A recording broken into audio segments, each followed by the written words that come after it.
Right, we're live. Are we now? We are definitely live. Drum rolls. Mariëlle. So I'm also trying to be live on Instagram. So I have no idea if it's working. I have no idea. Oh, wow. Yeah, I'm going to see after. I saw that there was a added feature of Instagram on it, but I just haven't had the time to kind of work it out yet. So, but it looks like, that's good, isn't it? Really? Yeah, like I said, I have no idea. Do you want me to check on my Instagram? Well, it says I have 2 green V's. So one on my Facebook page and one on my Instagram. So I guess it's What's working. your Instagram? I use the Mariëlle S. Smith one. So the one you tagged earlier today. Yeah. Yes. Okay. Hi, everyone who's watching. We're just testing some of the technical stuff. Profile. Where's your thing? I can't see it coming out on your thing. Hi, Julia. Oh. Yes, we have comments. Oh. Julia, is that a friend of yours, Mariëlle? The name doesn't ring a bell. Oh, okay. No, I haven't got You don't see anything. Okay. Not on Instagram. I'm just gonna trust. I'm just gonna trust. We're just gonna trust. Okay. Yeah, we'll trust. Okay. And if not, we'll figure out for next time how it actually works. Yeah, we will. We will. Yeah. So so welcome everybody who is going to join us. Oh, Julia's a new follower. Hi, Julia. Welcome. Hello, Julia. Where are you from? Hello, Dawn. Hello. We're just welcoming a few people in now, folks. So Julia's from Facebook. I know Dawn's from Facebook. Okay. I don't think I did read. They give you this warning saying that Julia's from Florida. So Instagram doesn't do comments yet, so they're working on that. Oh, okay. So if you're watching on Instagram, you can't comment. Or maybe you can comment. It's not going to show up here yet. That's not synced yet. They're working on that. I mean, the reason I love doing these lives is that, we can interact with our audience. People can ask questions. Yes. We can ask them questions. That's what I love about it. So hopefully we'll get some people from YouTube and a few more people from Facebook. And bearing in mind, everybody, if you aren't watching this in real time, if you're watching the replay, I was going to say, if you're watching the replay, you can watch the replay. Well, I'm pretty sure they can still leave comments and we'll still get notified. Yes, that is true. That is true. So we'll be checking for comments afterwards. Any questions that you have while we're doing this are very much welcome. Yes. So I've got a couple of friends who said they'd turn up, but anyway, so right. So a live Akashic reading, which I've stuck my hand up for. Yes. So Mariëlle, first of all, tell everybody who you are, what you do, and what is an Akashic reading and what is your process, please. Okay, so when people ask me that question, I feel like I'm back in school. And sorry, do I look like a headmistress? You're a little bit, yeah. No, but it's the glasses. When you're called on, it's like a new class, new semester, new class, and you're called on, and it's like, tell us something about yourself, and it's like you see that they come near you, and suddenly you cannot remember who you are anymore. I have that every time. Okay. Who am I?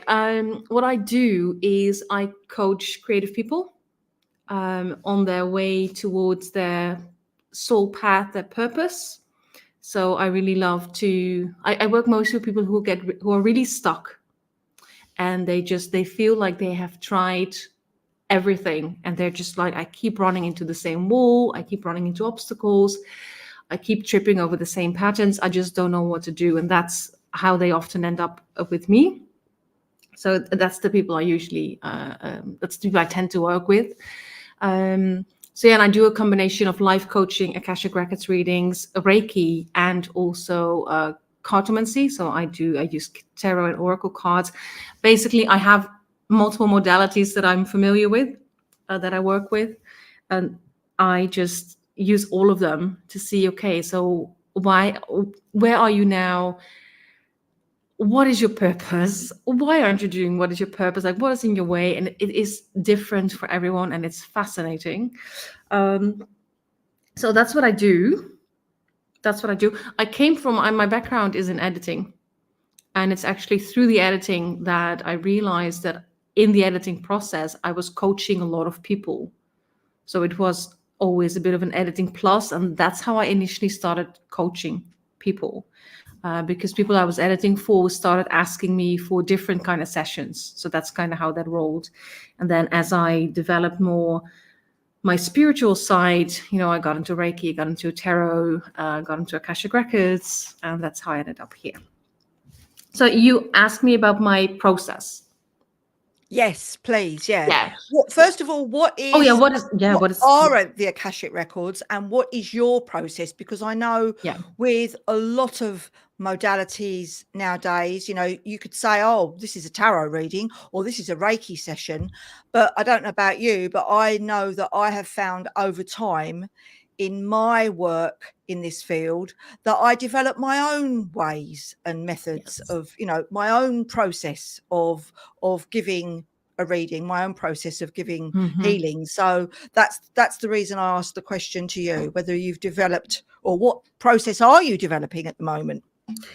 That is a really good question, because I'm the only one I know who does readings the way I do them. So I think that's a really good question, and I will answer that. So for those who don't know what the Akashic Records are, I visualize them as, you can understand them as sort of a metaphysical library, and it's where all soul records are being kept. So in the Akashic Records, there is no differentiation between past, present, and future. Like, everything is in the now. So everything you can access everything that's happened, everything that's happening, and everything that's going to happen. And I use it as a tool I do a lot of past life work. It's not always a past life issue. When people come to me, it's not always a past life issue. It can be from this life. It's always really interesting to see where I end up. But yeah, I use it as a tool to shed a different light, or you can ask your records any question, really. Sometimes they don't answer, and that can be because you're asking the wrong question, or because they don't think you're ready to have the answer. Because the good thing I think about the sort of the safety measure that they have in the Akashic Records is when I go into somebody's records, I will only ever be able to dig up what the person is ready to handle. So I will not, like, I do this, I ask certain questions. I love to dig really deeply, and just so people send me sort of, you've filled in my form, so the form that I use. And then from that form, I ask more questions as I'm in the records. I just want to dig deeper. And sometimes I just run into a wall. And if I do not acknowledge that and respect that, they will eventually kick me out. That does happen, and then that's it. Then I'm no longer allowed in, because I've been digging to sort of prodding too much. So there is very much sort of a level of understanding that they know that the reader is able to know. I'm just going to stick my hand up. Yes. Can I ask you a question there? When you say they, who do you mean by they? Who are you talking to, or who is talking to you? Everyone has their own Akashic Records keepers.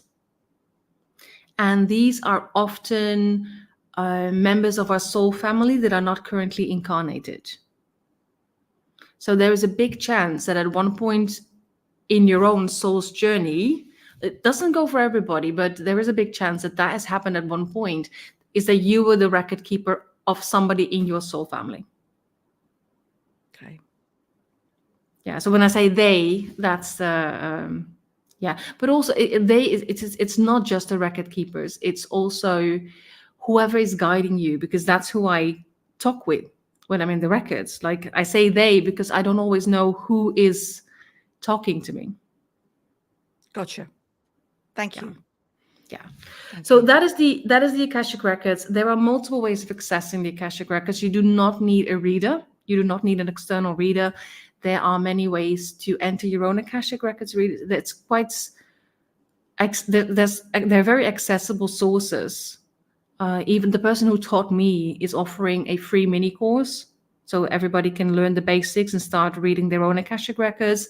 There are also lots of that's all stuff we can share, I guess, in the I was gonna say show notes. I'm so used to being on podcast, but in the comments or something. But there's also I'm currently I use the Insight Timer meditation app, and I'm currently I want to create a list of resources for people who want to work with their records. So I started going through the meditations that are on the Insight Timer app that promise access to your records. And I want to pick the ones that I find most useful and sort of link them. And I'm going to make this resource on my website so that people who want to access their own records, who might not have the money to hire someone to do a reading, or they just really want to learn how to do their own records, how to read their own records, so that they have this sort of list of resources that they can. So that's one of my things that I'm working on right now. Yeah. Okay. You're freezing. Your picture is freezing. I don't know if you're freezing, if you're freezing on Facebook or YouTube, but you're freezing here in where I am. I don't know if anybody else is experiencing. No, you're fine now. Actually, you're moving again, but it's just it's coming in and out. I'm almost on top of my router, so it should be fine. Yeah, but you also froze a little bit, but only for like a second. Okay.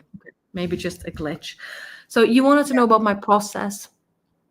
Yes, please. Yes, your process. Yes.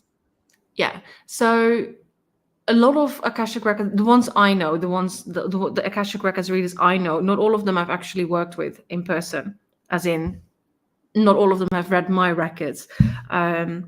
A lot of it is like a face-to-face. So you have like a call, you ask your question, together you come up with the best way to phrase the question, and then the reader will go into the Akashic Records and they will dig up the answers for you as you are with them in the space, in the virtual space or in the real space. I tried that. For me, and I don't know whether that's because I'm an empath or actually almost all Akashic Record readers I know are empaths, so I'm probably sure it's not that. There is just something about, for me, being in the same space, whether that's digital or in real life, virtual or in real life, I find it really hard to concentrate and to hear what's being said. And I also find that because of the interaction, I pick up so much less information than I can do if I do the reading separately and then have a call afterwards in which I share what I figured out for people. So I did some compare. Like when I first started doing this, I was just like, okay, there are multiple ways of doing this. I'm just going to try and sort of, trial and error and see what works for me best. And I started out doing an offline reading and then sending a report. So there was absolutely no interaction, sort of a face-to-face interaction with the person I was reading for. And then I tried okay, let's do it in real life. Like we're here together and I'm going to Akashic Records. And the person I was reading for, I only tried it once because I was very disappointed with it just was really, compared to what I usually dig up, I felt very limited. And we were actually on Zoom for over 2 hours and still I felt like I'd only touched the surface. She was very happy because she got the answers that she was looking for. But I got this feeling of like, there's so much more here. So then I started doing the readings offline and then immediately followed by a Zoom call. And that is the process that I work with now, and that I find extremely helpful. So that's what we're doing here, because I went into your records this afternoon. You did, yes, and I had a lovely snooze. because I always said, you told me to stop doing what I was doing and just sort of lay down and do some meditation. And I'd already had an early start and had been working up until sort of midday. So I was ready for a siesta, which was very nice. Thank you very much. I lay down on the bed with one of my dogs and went to sleep. Went to sleep. Well, this is the thing. This is not a necessary part, right? I don't care. For me, like, as soon as you send the form back to me and we agreed on the time, you have given me consent to access your record. So I can go in at the time that we agreed on, right? So even if you're running around doing groceries, doing chores, like, it doesn't really matter to me, right? I will have access. It's just, I hear so much from the people that I read with that they find it so lovely to take that little break. Like you said, you had a lovely snooze. I've had people who were journaling, and then as we were talking, we realized that what they were journaling about was exactly what I was digging up as I was in the records for them. So we were really highly connected in the moment. I've had people had lovely meditations and gotten loads of insights even before we were on the Zoom call. So it's not vital to the process. I just feel it's like if you're doing this, it's like a little gift to yourself. Yeah, I've been really looking forward to it. I had my birth chart, an astrology reading on Saturday, so I'm feeling very spoiled. Linda, who's with us, Linda Gemmell, gave me a wonderful astrology reading, and which I really enjoyed. And now I'm having this done today. I'm feeling really spoiled. It's great. You're getting so many answers. But can I just ask somebody maybe in the audience? You are sounding like a Dalek, Mariëlle, and I don't know whether could it be something? Is it because there's somebody else in the house? Does that affect the connection? Maybe I'm thinking because you're frozen and I'm getting it's very glitchy. If I go and tell my husband to turn off his phone or something, will that help? I don't know. I'm just gonna try something. Anybody got any ideas? I'm just gonna switch my internet to another.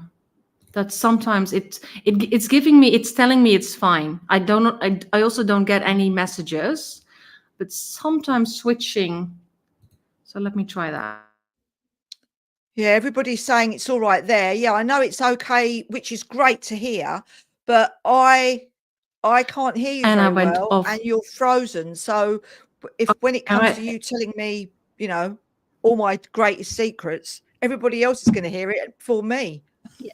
But is it fine? Is it fine now? Because I just switched the internet.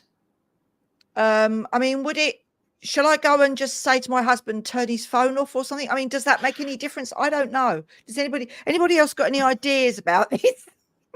Well, Julia says it's not. We're blooming, you know, this always happens when something psychic happens online. Tell Ian to turn off his phone. Okay. You're going to have to chat to the audience, Mariëlle. I'm just going to leave you for a minute. I'll be back.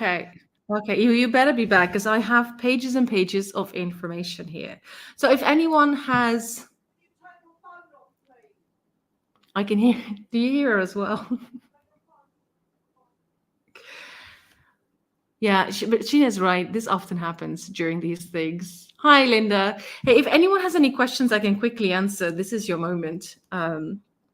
Because I literally have, I will tell you that I have never been as long in somebody's records as I was today with Sheena. So I'm really excited to share what I found for her.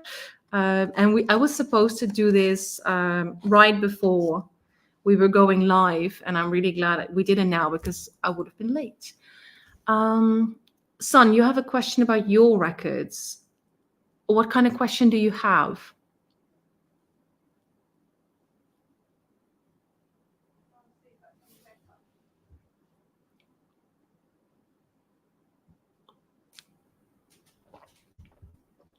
Okay, Son is saying you were showing you were an elder. Sheena. Hi, Sheena. I'm just answering some questions. Right, Oh, she Ian's still turned needs to his put her phone off. headphones in. Oh, hang on. I better put my things in. But you're still frozen. It's the what? What's the matter with it? Oh, God.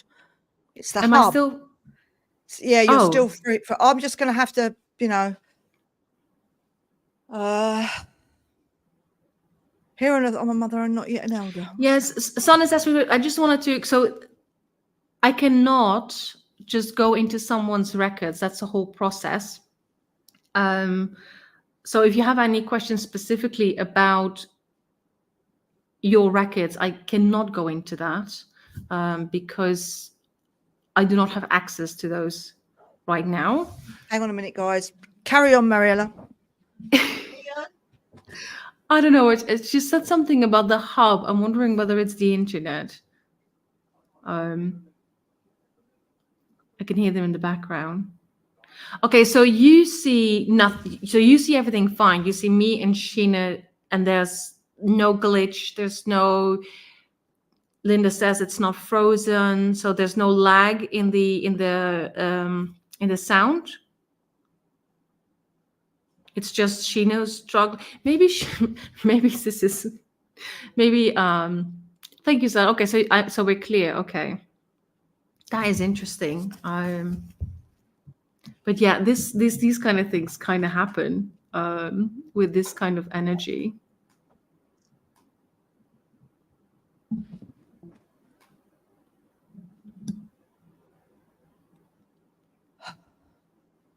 Sorry about this, everybody. Am I moving?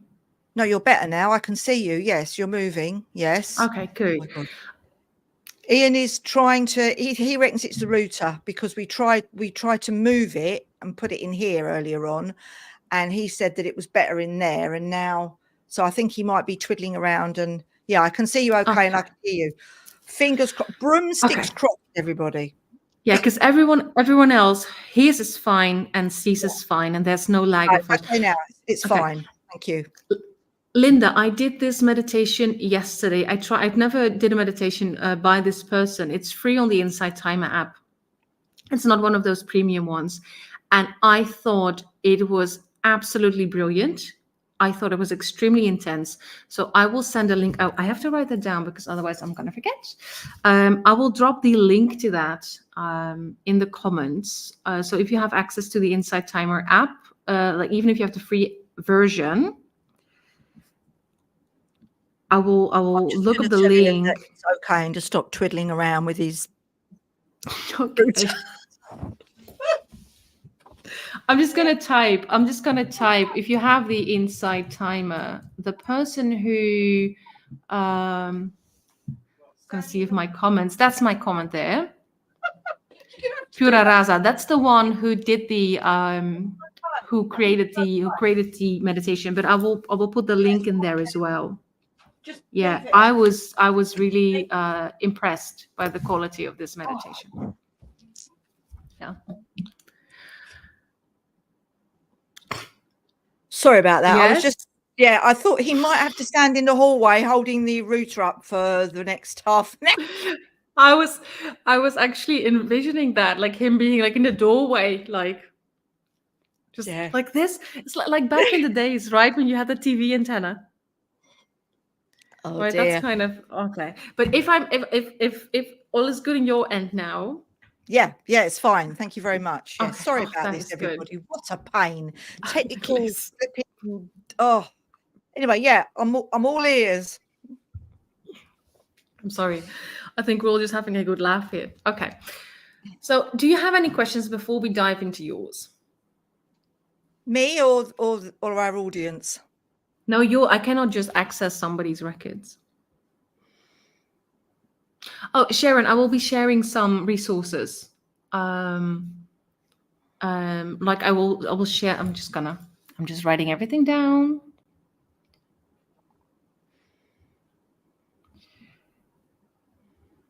Because like I said before, I don't know if you were here yet, the person who taught me, Josephine Hartman, she has this mini course and it comes with a PDF, and you'll get all the information you need to start accessing your own records. And it's lovely. I mean, I think she is a lovely teacher, and she's taught me everything that she knows about the Akashic Records. So, okay, so are you ready for this, Sheena? I'm ready. Okay. Yeah, I'm ready. So I just wanted to explain to people, because this is a very private process. So the fact that Sheena is doing this live, if you want to listen to another Akashic Records reading, I've done it on my podcast with my co-host, but that was not live. And we said, we're just going to do this. And if it doesn't work, or if my co-host feels uncomfortable sharing the information, we would just not publish it as an episode. Right? So that was brave. But doing it live, I think, is much more courageous, because you don't know what's going to show up, right? God, so am I brave or am I just mad? Who knows? Let's go for it. What's the worst thing that can happen, Mariëlle? What is the worst thing that can happen? Well, in this case, faulty internet, probably. I was I was initially thinking that the glitch was just you not willing to listen. Like, possibly, who knows? I mean, I don't know about you, but I mean, ever since I was a kid, I've never been able to wear a watch, because they always slow down or speed up. They never tell the right time. So I gave up wearing a watch years ago. And I do often have these kind of, I think it's spirit showing up, to be honest. I think it's spirit, because spirit will intervene and communicate with us through whatever channel they can, won't they? So yes, it could well be my soul saying, oh, are you ready for this? Don't know if you're ready for this, Sheena. Let's put in a little bit of resistance here. So anyway, no, go for it, Mariëlle. I'm ready. Fine. Okay, so when I said that the Akashic Records is a metaphysical library, for me, this actually means that when I access somebody's records, what I see is it often looks like a library, or it's a space where there's like at least a bookshelf. And everyone's records look different to me. And I'm pretty sure that if somebody else accesses your records for you, or you access them yourself, it'll look different to you. Because people who've read my records see something else than what I see when I access my records, right? But I always love, this is absolutely not relevant information 99 times out of 100, right? Sometimes it makes a lot of sense after the reading, but I always love sharing what somebody's library looked like to me. For me, it's part of the process. So for you, I even wrote it down. Why am I not surprised? The library was a treehouse. Oh, and I wrote it down, like, why am I not surprised that this is a treehouse? The only thing that surprised me is that it was really high up and really difficult to access. Oh. Which are, because some records I just walk in, some records I really have to walk around trying to find a door. In this case, it actually, not for me because I was in, right? But if somebody else would want to come up, it would take lots of effort. That's sort of the vibe that I got there, which I thought was really interesting. And then another thing that was really interesting is that sometimes I go into to somebody's records and I don't get to see the record keepers, right? Because sometimes the book that I need, there's multiple books in your records. And how I usually see them is there's this one book that's your soul book. But when you're asking questions that are about you and another person, that might be in a different book, a book that is your souls together. So sometimes when I walk into somebody's records, the book is already there. Like there will be a table or a desk or a couch or a nice seat in the window, and there's a book. And I'm like, oh, that's great. Accessible information. That's amazing. And then I don't see any of the record keepers, right? Sometimes the book needs to be dug up, which has meaning, of course, right? If the information is not immediately accessible to me. And then out of nowhere, often somebody will show up and give me the book, and that's a record keeper. I've also had it that record keepers are somehow lingering in the doorway, like they don't trust me. They don't know what I'm doing there, so they're just like keeping an eye on. So in your case, I've never had this before. You had a bunch of record keepers and they were like all sitting on the floor in like sort of a circle. And they were just all organizing, like they all had like books on their laps and they were just organizing. And they seemed to be a little wary of me. So they give a little bit giving me this stink eye, like we're in the middle of something here. Like, what are you doing here? But I've never seen so many together in sort of like working together in one circle, right? So it really felt like at these tapestries on the floor, and they were just all sitting there like little pillows, and they had their books, and they were just doing their thing, which I've never seen before. How lovely. That was really lovely, yeah. Except for the stink eye that I was getting, it was quite lovely. Stink. So what happened? Yeah, they looked at me like, we're like doing, like, what are you doing here? Like, okay. yeah, which sort of makes sense to me with the treehouse being very difficult to access. Like there's a rope ladder, stuff like that. So I'm like, okay, so maybe they did not expect me here. But the thing is, when that happens, when the record keepers are a bit like, I just explain, why I'm there, what I come there to do. So, but before I could even do that, I was just giving a book. Like one got up and just thrust this book in my hand. And that for me is always a sign that they know why I'm here, and they are very helpful. They want to be helpful because they want this thing to be sorted. So before I could explain, because I had my whole, I'm here for Sheena, and she gave me consent, and they were just like, oh, here's the book. I'm like, okay, that's great. Thank you. So you ask questions. Like I work mostly with creative people, not exclusively, but mostly with creative people. So one of the biggest struggles that you mentioned, and it looked like one struggle, but there are actually three. So I asked about all of them. So you had earning money from your creations. I think that's one that a lot of us struggle with. You also had growing an audience and thriving as a witch. Those were your main struggles. So that's why I started. So I started with the first one. Thriving as a witch. Did I say that? I don't think I said that. I have it. Thriving in my business. Thriving in my business. I think. Nope. It was all really thriving as a witch. Yes, thriving as a witch. Yep. I mean, I have it open for you. Okay. No, but it's interesting how that's what comes out sometimes, and how you ask. It could be that this is how you had to ask the question while you were filling in the form. Oh, okay. That happens sometimes. So how I work, so I am of all the clairs, so clairsentience, clairvoyance, clairaudience, clairknowing. Clairaudience is my strongest. So what an Akashic Records with me looks like is I do like almost like a Q&A. So I ask a question and I get an answer, and I just write down what I get for an answer. So that's what I'm going to share with you now. I'm just going to share with you the questions that I asked and the answers that I got. And we're going to see whether anything resonates with you or whether it makes you think of anything that's happening right now. So I started with the first one. So my first question was, why does Sheena struggle earning money from her creations? And I drew a blank. There was no answer. So then I added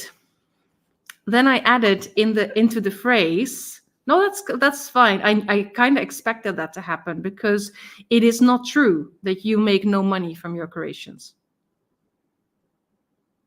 Okay. Right. It's not that you don't sell any books, for example, right? So I adjusted the question by saying, why does Sheena struggle earning enough money to thrive from her creations? Good question. And that's when the information started coming. So this was I had a very visceral reaction. It felt like I was pushed against a wall, like I was flattened against a wall, which was a really uncanny sort of sensation. I couldn't move, almost like a paralysis. Like somebody throws you against the wall. Like I'm almost thinking like some film with like magic, people using their magic and to sort of like lock you against the wall. That's kind of the feeling I got. I was no longer in a treehouse. So that to me means that I was transported to another life. That happens. Like you fall into somebody's past life.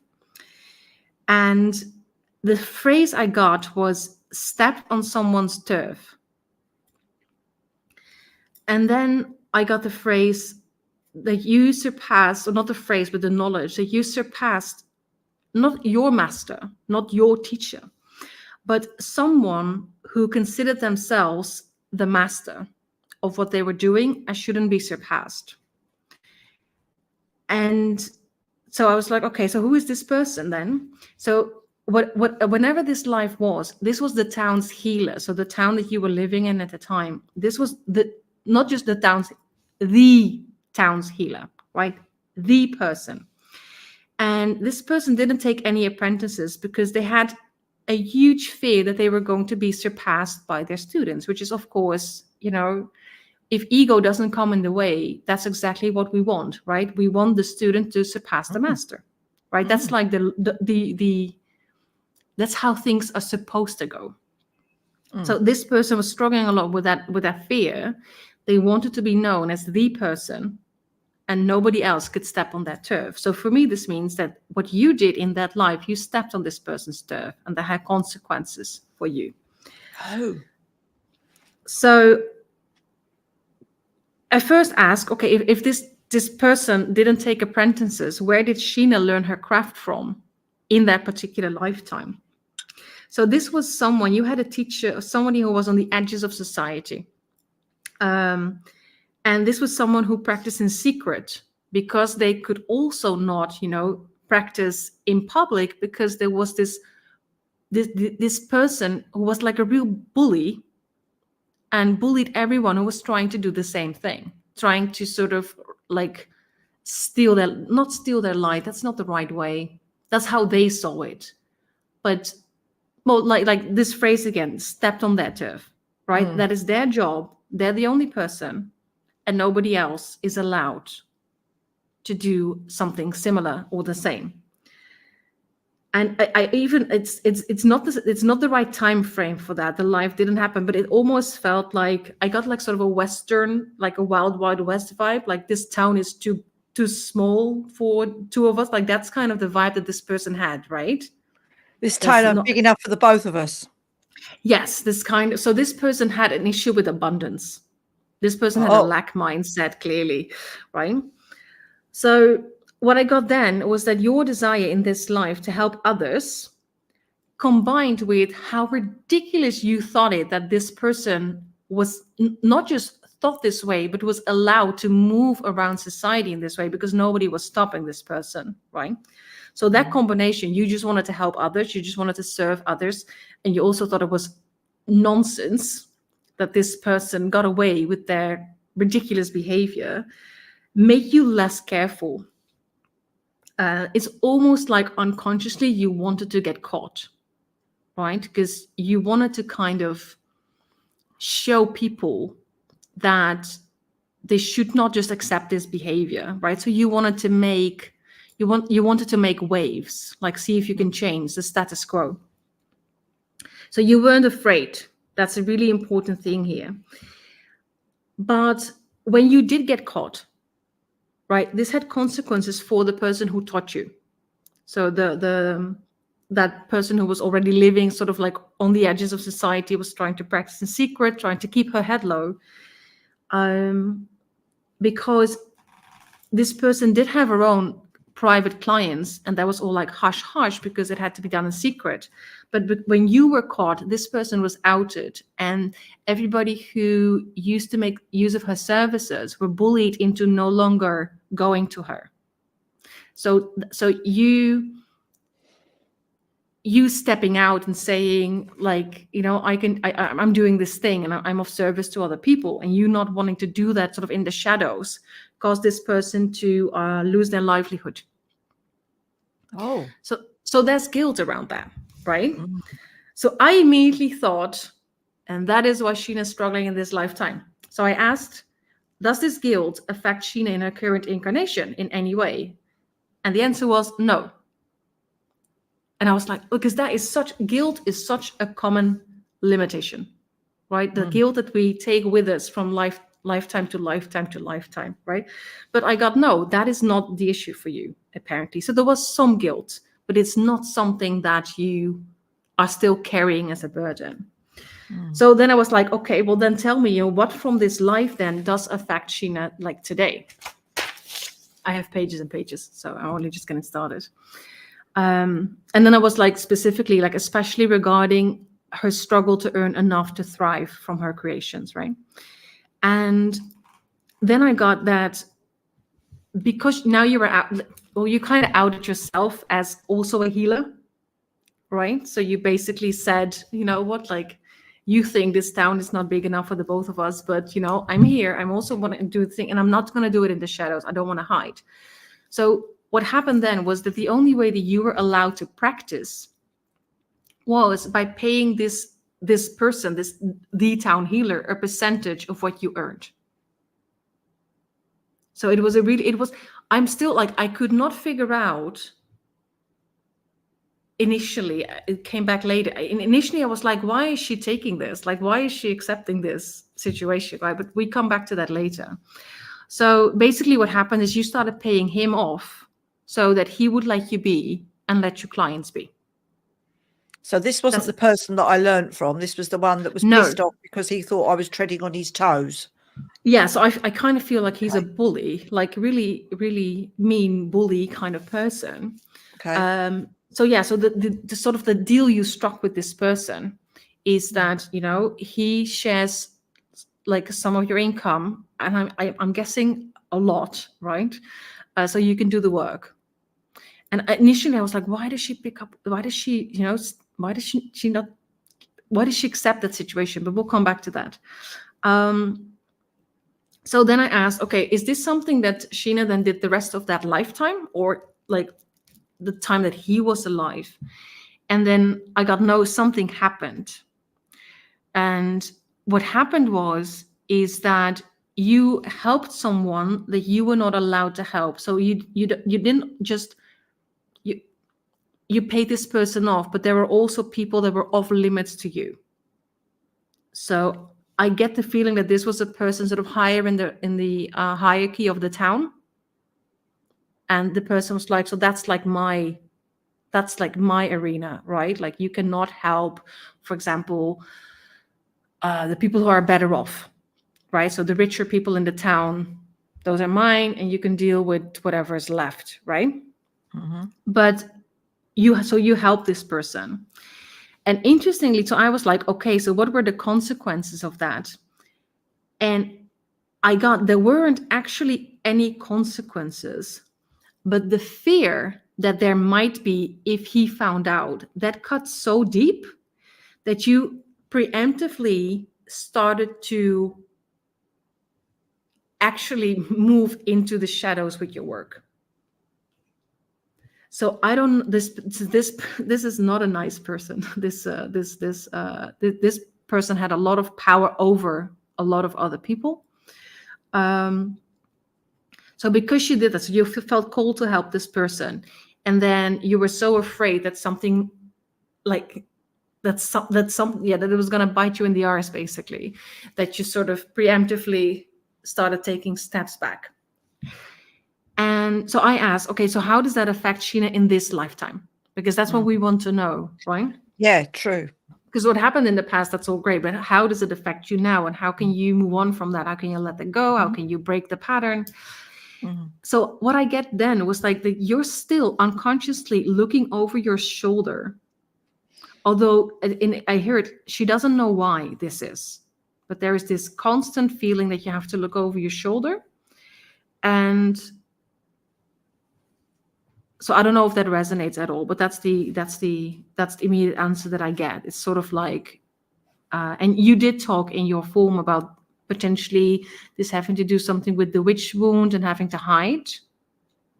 Well, yeah, certainly. I wonder whether, you know, these blocks that a lot of us have has got to do with the witch wound, or, you know, shining our light, you know, hiding our gifts, because we've had to go underground, beneath the radar, undercover in a previous life. That's what I've wondered. Yes. Yeah. So, and that's exactly, knowing you, that's exactly sort of what I expected to find, right? Because I do find this a lot, but it seems that your hiding has a different source, although it's connected to the collective witch one, and we'll come back to that. So in that particular life, what made it worse, it's almost like, this is how terror works, right? You don't know when it strikes. So because you weren't sure whether this person knew that you would help that person, you weren't sure whether they were going to do anything about it.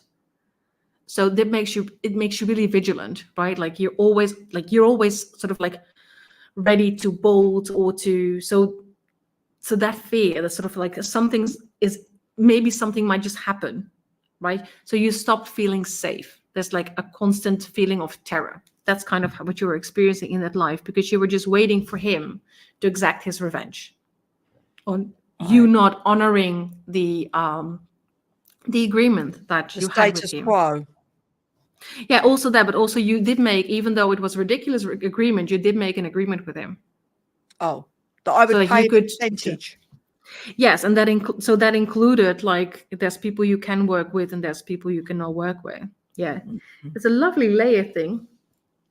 Okay, so I asked, how can Sheena resolve this fear in this lifetime, right? And so the answer I first got was that he didn't know. So the town healer, he didn't know what you did, or at least not to the full extent, because the person that you helped actually lied to him about having asked you for help to keep you safe. And that is knowledge that you didn't have in that lifetime.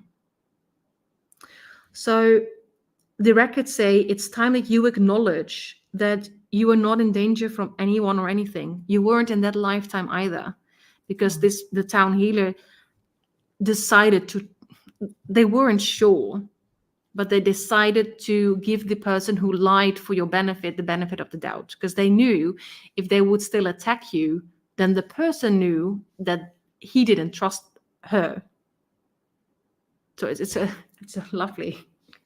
If people were just honest with each other, we wouldn't be in this mess. So one of the things that you need to do is acknowledge that you are not in danger. Nobody's coming after you for practicing what you're practicing. So then I ask, and this is what you see often. What do you say? I said, good. Good. Glad about that. God. So what I often find in people's records is that they have contracts with people, or they made vows to themselves about what they can or cannot do. So I asked here, because I already knew you had an agreement, right? So I asked, did Sheena have a contract with him? And when I say contract, I mean like a contract on a soul level, right? Okay. So I get, yes, you did have that with him. So that needs to be revoked.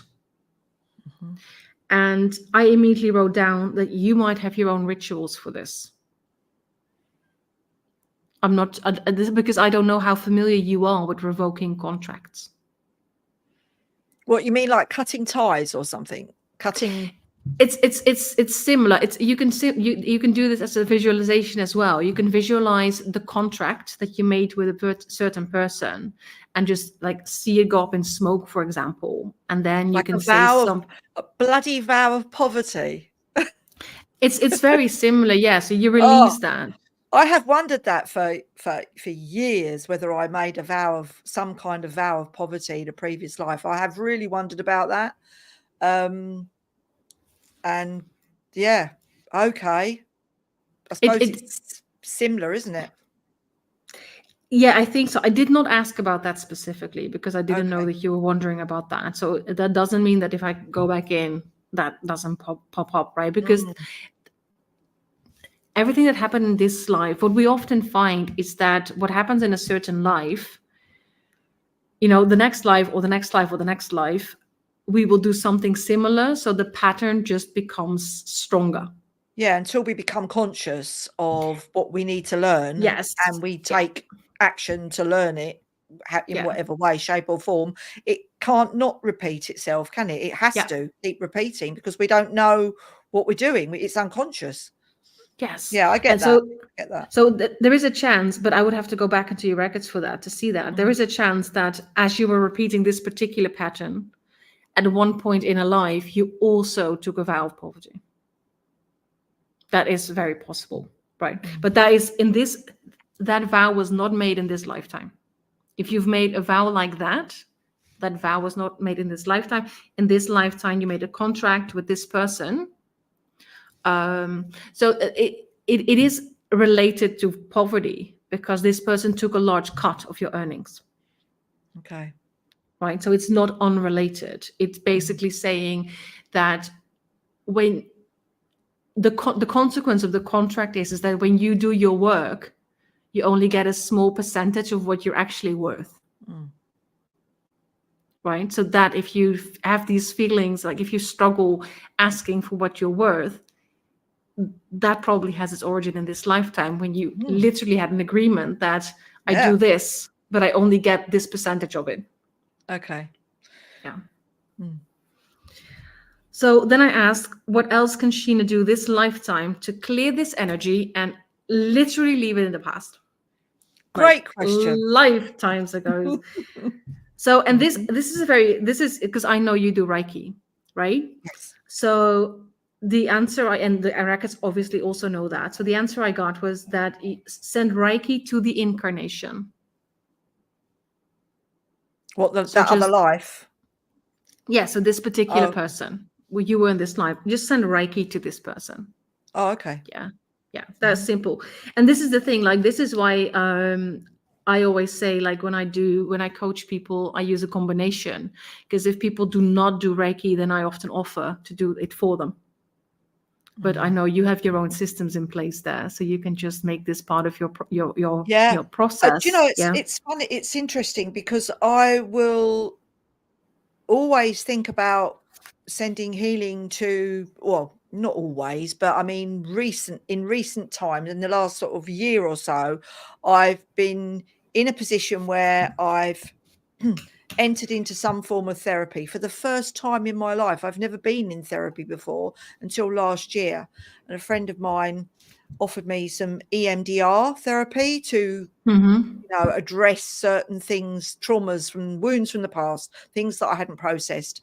And in discovering that there were parts of myself that needed healing, I have been thinking about sending healing to those parts of myself, but that's in this lifetime. I've never thought about sending healing to any past lives ever. So that is a revelation, really, you saying that, honestly. Really good idea. I'm going to try that. That is, and I also got, and this is at some point, I mean, how long do we have? Because I have much. Can we just go on and people just log off when they're done? Yeah, I think so. I mean, sorry if it's boring to you all, everybody, because it's just about me. But I'm sure you can see how Mariëlle is working. It's quite amazing, isn't it? It's quite amazing the information that she has managed to come, to come up with. It's quite amazing. It feels like a story. I'm in this kind of story. But this was your life at some point, so it is a story. Yeah. So I did, by the way, and there's no relevance to this question and answer at all, but I did not understand. So this is, when I'm in there. Oh, Linda says it's really interesting, so please carry on. Linda, I hope you stick with us, because there's much. I actually do have some things that are useful for all people, because sometimes the Akashic Records give advice that I'm like, yeah, this works for everyone, so I'd gladly share. We'll have some stuff coming up. So this, because throughout this, I was like, why did you put up with this guy? Right? That's sort of my feeling. Like, I know you, right? Like, why did you put up with this guy? So I did ask at some point, and this is why I love Matthew Hopkins, was it? I didn't get a name. I did have at some point asked the question, like, I have it here. Like, do you know who this person might be in this life? Oh, in this life? Yeah, like, if me talking about this person, because sometimes a person is like, so not this particular, but sometimes I'm talking about somebody and they're like, oh yeah, I think this is my sister in this life, and I'm like, oh well, great, there you go. But I didn't get an answer when I asked whether they were on this plane with us right now, like, so in this current incarnation. I didn't get an answer. No, so I can't think of anybody that would personally be trying to. I can only think that it might be a system, or I don't know, a block that I have in my own mind, because I do really feel that I'm starting to break these blocks now. I'm starting to work my way through them, so I don't think that it's personal, Mariëlle. Well, I don't feel that it is in this life anyway. I don't think Julia, it will. hang on. Julia says, "Is this Yeah. recorded so I can listen to the replay? I have to leave before it's over." Yes, it is, Julia. It will show up as the replay on. I don't know where you're watching it, whether you're watching it from my Treehouse Witch page or from Marielle's page or from my personal profile, but it will definitely the replay will be recorded and you'll be able to access it. Yeah. Might be about 3 hours long. I mean, I know myself, so I wouldn't be Yeah. surprised. I also know you, so in that combination, I think we just make each other worse. No, but no. So this is the thing. This was not a personal vendetta this person had against you. If it was your neighbor who was the healer, she would have been his focus of torment, right? So it had nothing to do with you as a person. Right. Yeah. So that is. I love that you felt that as well. Okay, so I had to ask this question for myself, and this is one of the reasons I love doing this offline, because then I can literally ask anything I want, and if it's not relevant to the reader, I will just leave it out. So this is just for your own entertainment. So I had to ask, like, did Sheena also lie about how much she made just so she was able to keep more of her money? Like, Crafty. I was looking for the rebel in you because I know you have that, and I do not think that sprung from this particular lifetime. And then the answer I got was yes, obviously. That's all I got. I was like, this is not relevant to anything.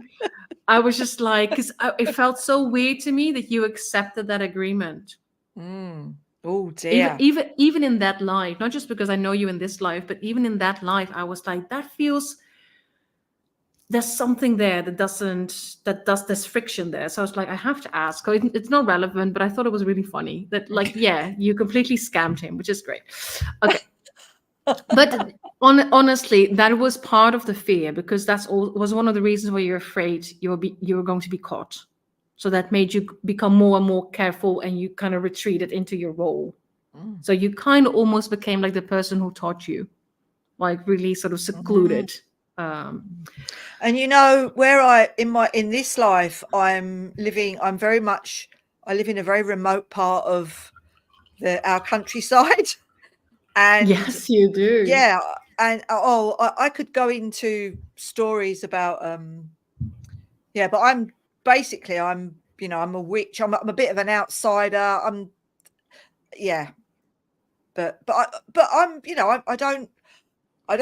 I suppose I have been a bit undercover sometimes, but certainly not now. I'm certainly,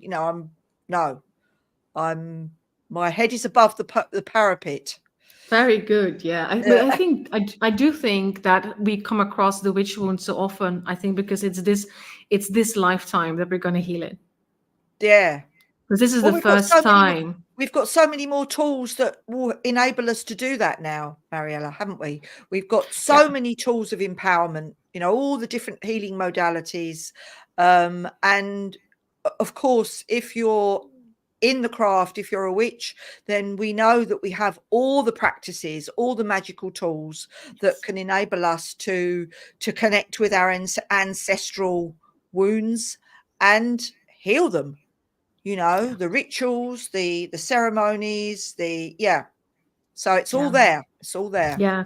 And that comes back a little bit as well at some point. And I just love that it's that, but it's also, this is the first time in a long time, because I mean the witch hunts lasted forever, right?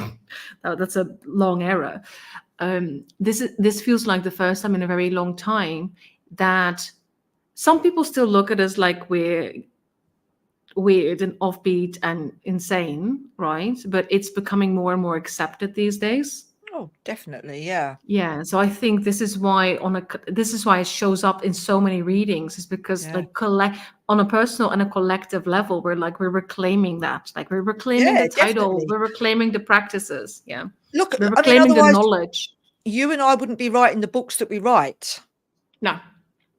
No, absolutely not. Yeah. And there are so many coming out. Like I see, like I'm on Instagram, I follow a lot of people, and we have the pagan book page that we have now on Facebook, right? And I'm just like, there is so much, and it's amazing. And I've started doing these interviews for my Substack, and a lot of them come from the Witchlit group, and I'm just like, like so many books. It's really great.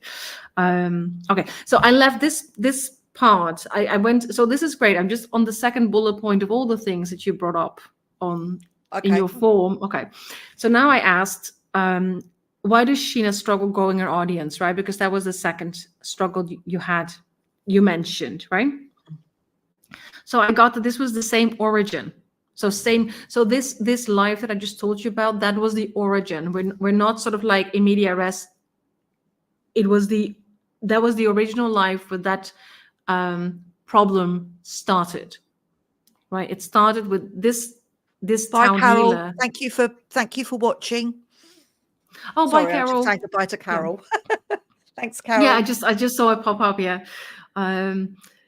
So this is the origin of that particular issue with that other life. That life we just discussed. That is the origin for your struggles with why is it hard for you to earn enough money to thrive from your creations, right? Mm-hmm. Mm-hmm. So the struggle to grow your audience is the same origins, same life. But what I definitely got here is that this was the origin, but this particular struggle actually grew in lifetimes that followed, and to an extent that it almost became like a self-fulfilling prophecy, that you had like this small audience. And this is really, and I don't know if you recognize this at all, if this resonates, but it says here, what I got here was that so you somehow couldn't reach you could reach the right people, but not enough of them to actually thrive, right? So it was like, it was okay.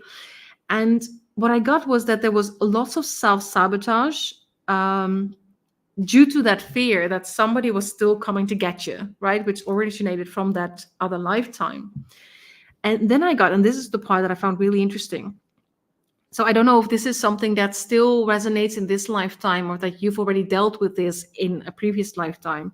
At one point in one of these lives, you started to tell yourself that, sort of like saying things like, no, a small audience is actually better. There's more sense of community. There's room for deeper connections.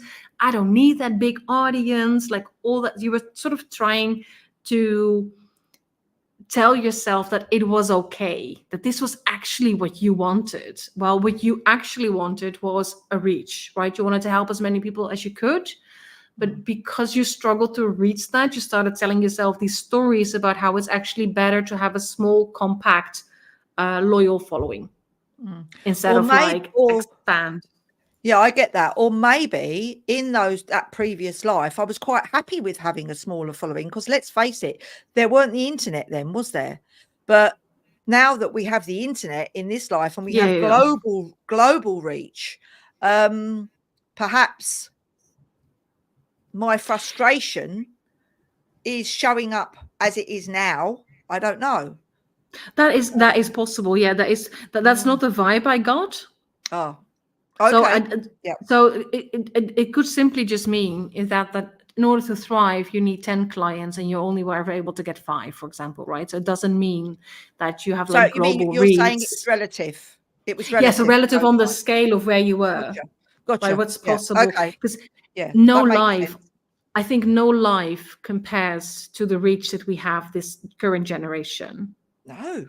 Right. It's incomparable. So relative to where you were. Yeah. You always had this feeling like, I have this. I feel like I should be able to get this or even this, but somehow I get stuck. And then sort of to soothe yourself, you started telling yourself, this is fine. This is fine. Right. So it's also keeping yourself small. Small. Yeah. Yep. Yeah. Makes sense. So then I asked, of course, what can Sheena do this lifetime to grow her audience? And then, I got a really physical sensation. So physically, I felt like, spine straight, shoulders back, and sort of this really confident pose. So that was really interesting. Yeah. So I was like, but not a fake it till you make it confidence. Like it has to be real confidence. And then I got the word determination. That's the dominant feeling. Like you have to be determined. Oh, I am definitely determined. Yeah, very good. Things are changing. Things are changing. That is that was sort of like almost like an echo, that determination, like the determined, I've got this, like this deep breath, I'm going for it. That's the feeling I got. Yeah. And then, so when you're in the records, depending on which guide you're talking to or which of the records are sharing information, it can be very metaphysical, the advice. So I always ask, can you give us something practical? Right, something actually hands-on. So I asked, Can I just say hello to Anna? Yeah. Anna, hello, Anna. Lady hi, who's Anna. destroyed us. Yeah. Carry on.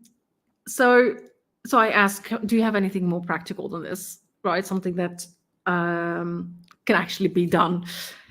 It's not necessarily as practical as I would want it, but the advice I got was that you need to show up as yourself at all times. And then I got the phrase, do not be afraid. Yeah. That Lovely. was a very important phrase that they said. Thank you. So then, and I'm just going to double check because you've made me, what does it say here? Okay. Oh, you are right. It's a thriving business as a witch. My bad. You are right. I was wrong. Oh. Okay. So I did ask. So my question that I asked was, that was just me not copying the what you wrote.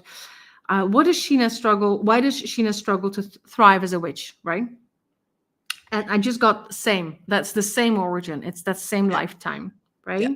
Gotcha. Yeah. And because I thought that was too simple an answer, and I love complexity, I asked, is that it, or is there another layer to it? Like, did anything happen in other lifetimes that sort of added on to that? And then I do not know why this is relevant. And I actually asked later on, why is this relevant? And I got no answer to that. But so maybe maybe it strikes something in you. It strikes a chord. I got the message that you received this particular wound from this lifetime before the witch hunts became widespread. God. And I asked, like, why is this relevant to what I'm asking? And I drew a blank. I'm not getting anything, but it was important information that I had to share. So maybe that'll sink in at some point. Maybe they just wanted to give you a sense of when this happened, sort of like in the chronological sense. What I did get with that was, and this is new information for me at that point, was that one of the things that this town healer had over you is that even though the witch hunts were not widespread yet, they were happening, and that was part of the threat. Like, if you stepped on his turf again, he would accuse you and the person who taught you as witches. Of witchcraft. Yeah. So that was part. So I was, okay, so this is one of the reasons you didn't outwardly rebel. Right? Because you had that looming over your head. And I was like, that explains so much. And so also, Mariëlle, it explains why so many of us, I think, and me included, but although the rebel in me has never, I love the word witch. I love being a witch. I have never worried about calling myself witch. You know, I think the concern has always been about coming out publicly in terms of, but then I've been writing as a witch for years and working as a witch. But I feel like I'm taking the next level up now. But many people who don't want to identify with that word, I can understand that, you know, because obviously there are connotations that these are the connotations, these are the roots of the dark connotations of the word, are that witchcraft was an evil practice, you know, whereas now it's not seen as that at all. Although, like any other field, there's a dark side and the light side, you know. But so that is I can understand that. Because back in the day, like, words have meaning, right? It's like saying to somebody when you're born, you declare someone a boy or a girl, and that has consequences in their lifetime, because we live in a patriarchal society, right? So that has, or if somebody pronounces you married, right? that just saying the word has a consequence, right? And the same went for the word witch. The moment the label witch was applied to you, you were in trouble. Mm. Yeah, So that's what it meant. it's not That's what it it's meant. not just Mm. it's not just a word, right? It has so many it has, and this is not it's I don't call myself a witch, for example, and I know we've had this discussion a long time ago, and we kept coming back to that. But yeah, I definitely have a massive witch wound. Yeah, that I'm still working through. Yeah. Mm. So again, I ask here, what can Sheena do this lifetime to leave that in the past, right? And then I got, again, like, you need to keep reminding yourself that you are not in danger this lifetime, right? And this is one of the people, I'm like, this goes for so many people who have the witch wound. We are not in danger, right? Like, for example, in my case, like, I grew up in a very non-religious, non-spiritual family. So the danger that I had is the fear of rejection, right? Being rejected by my own family members. But that is not the same as being in mortal danger. No. But I think it's the limbic system, right? For them, it's like a threat is a threat. So it's very difficult when we feel the initial threat, all threats feel the same. And we all just want to survive. So we have to remind ourselves that, okay, yeah, maybe people think we're weird, or people don't really want to talk to us anymore. Or maybe our family members are like, okay, now you're really the black sheep of the family. But that is entirely different. It's not pleasant, but it's entirely different than being in mortal danger because of what you practice. And we need to keep reminding ourselves. So I thought this was one of those bits that I'm like, this is universal. We all need to keep reminding ourselves that we are not actually in danger this lifetime. Like, for those of us dealing with a witch wound, we're not being in danger of being found out and being burned or drowned. But isn't it interesting that we are triggered by things that maybe our subconscious thinks is dangerous? You know, I can't think of anything now, but maybe it's somebody who takes umbrage at the way that you are so confident about who you are and what you stand for and what you practice. Maybe that's what I felt in this lifetime. Certainly only recently, in the last few months, have I come up against that, and have been coming up against it for many years where I live, you know. So no, it's not real danger, but something within our subconscious alerts us to the fact that, you know, it is dangerous. And so we maybe react in the same way that we might have reacted in those past lives. And Yeah, and under a bushel. And I think that's partly due because a lot of us have gone through that. Either we didn't make it those lives because we were found out, or we've seen our community members ending up on the stake, or, like I said, being drowned, and all the other ways they had of dealing with our fellow witches in the past. And I think part of the extent, Mariëlle, and just come into my head, even to the extent of women betraying other women, because they knew that if they were to you know, if they were going to get found out, so they would betray their friends, their sisters, just to keep themselves protected. And that possibly has the same ripples in this lifetime, where we have gossip among women, you know. And I think for me personally, I find that fear of rejection is more towards other women. I don't really care how men feel about the things that I practice. It's the women that I'm afraid of the rejection, because I sort of feel that women should understand what I'm coming from more, what I'm doing. Because, like, I think, well, most of my clients are women, which I don't find surprising, right? Just the way I do my work. So it's almost like you sort of you want that acceptance, you expect that acceptance, so the rejection hurts that much more. So I actually think that what you said is brilliantly said. I think the the witch wound is also a sisterhood wound. Yeah. And I think that's another thing that we really, really need to work towards healing. Yeah, I think a lot of people are working in sort of, when people are working in the field of divine feminine, I think those are the people like doing the women's circles and stuff like that. I think that's one of the things that we need to reclaim, that we can trust other women with our secrets, with our dreams, with our desires, right? And we can build each other up. Yeah. So, and here's another thing that, because you just said like, oh, you never thought about sending Reiki to a past life. So here's the thing. This is for everyone who, even if you don't know whether you have any fears that like are based in a past life, there is this sentence, and I use this sentence quite a bit myself, and I always love it when so this once came up for me, and it also comes up for other people. So the phrase is, I release all fears or all feelings of fears, whichever resonates most with you. So I release all fears in all directions of time and space, or I release all feelings of fears in all directions of time and space.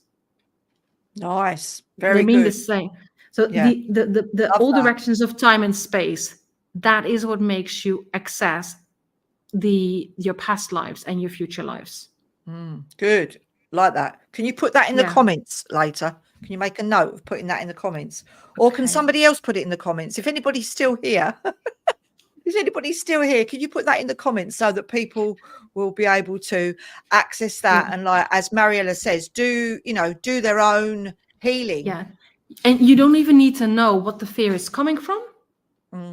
You don't need to know what life it was. You can just use this phrase. And the great thing is it works with everything. You can replace fear with guilt. You can replace fear with shame. So anyone who's dealing with sort of the lower chakra demons, so that's fear, guilt, and shame, you can use it for all of them and just say it once a day to clear that energy. And it's not like you say it once and then you're done, right? Because you have layers and layers and layers, because I was listening to somebody was being interviewed, Lisa Barnett, I'll put that in the comments, shall I? I release. I can do it as well if you want. Okay. But you carry it. Okay, you do it. Well, no, I don't know. I release all feelings of fear in all directions. Phrase, please. Yeah, that's really good. Yeah, it's coming. It's coming. That's really helpful. That's really helpful. I release all feelings of fear in all directions of time and space. Yes, nice. And like I said, I deal a lot with guilt and shame. Just replace fear and use it. So I was listening to this interview that Lisa Barnett, who's another Akashic Records reader, she was being interviewed, and she actually said that on average we have 500 plus lifetimes. And I'd never thought about that. So I was even thinking like, oh, I'd never thought about that. Yeah. So that is why if you just say it once, it's not going to reach everything. You need to repeat it a few times. Yeah. And Okay, really, it's a question of expanding our mind and our soul in just expanding our perspective, isn't it? Really, to beyond this lifetime. Yes, absolutely. Yeah. And I do like the thing is, once you've made that shift, I remember the first time I was like, past life, are you serious? And now I'm like, for me, it's like, I'm somebody's talking about something and my brain is already going like, oh, and sometimes I just feel it when I'm talking to somebody, like it's almost like whether I feel it close by or when I feel it like it's at a distance. Like sometimes just talking to somebody makes me feel like, oh, that's a recent thing. And that could mean a recent past life or it happened in this lifetime. And sometimes I immediately feel, so I'm not in their records, right? It's just, we're just having a random conversation outside of the grocery store. I just ran into them. It doesn't really matter. I just feel like this is a close thing, or sometimes it feels like distant to me. And then I'm like, okay, so that's old. That's old stuff. That's old karma or something, right? So yeah, I think once you've sort of acknowledge that this vast space, it's really difficult to just see things as limiting to this one particular lifetime. Yeah. Okay, I have more for you. Okay. So you all, yeah. Well, this is like I'm being spoiled. Oh, this is why I do it the way I do, because it allows me. So you only gave me these 3 struggles, but you said a lot of other things in your form that I'm like, I would love to ask some questions around that. Okay. And doing this the way I do it gives me that space. So you also mentioned self-worth issues. Sorry? You also mentioned self-worth issues around, specifically, I think around money, you said. Let me just dig it up again. What issues? Yes, you said self-worth issues around money caused by early childhood conditioning. Self-worth. Yes, sorry. Okay. My baby cat has woken up and he's going for all the pens that are on the table. So I'm just going to remove all of them now. Go back to sleep, sweetie. Well, yeah, so, you have to ask yourself about self-worth, because, does that, I don't know. Yeah, I mean, but I can see where that might come from now. I don't know. Yes. What do you tell me? Well, tell me.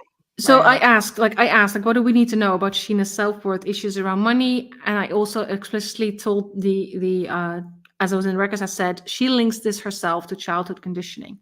So I get, yes, this is right. Yeah. This has to do with her childhood conditioning, but there is a generational link there. This did not start with your parents. That was what I got.